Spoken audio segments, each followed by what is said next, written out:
សួស្តីអ្នកទាំងអស់គ្នានេះជាវីដេអូទី2ក្នុងការដំឡើងផ្ការរំដួលអញ្ចឹងដូចអ្នកទាំងអស់គ្នាឃើញអញ្ចឹងយើងបានចាក់រួចរាល់អស់ហើយសម្រាប់ការដំឡើងគឺខ្ញុំប្រើកាវបិទណា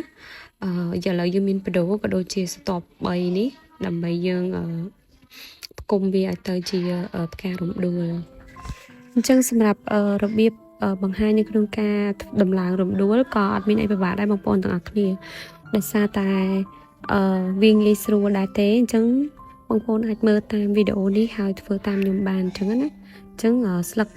3ស្រទាប់រំដួល3ហើយយើងបិទកាវខាងក្នុងមកពេលដែលយើងបិទបងប្អូនអាចរៀងសកាត់វាបន្តិចដើម្បីឲ្យបដូររបស់យើងហាប់ណែនអញ្ចឹងណាហើយដាក់កាវមកល្មមបានហើយកុំតិចពេកកុំច្រើនពេកយើងដាក់កាវខាងក្រោមហើយយើងដាក់ចំហៀងនេះដែរ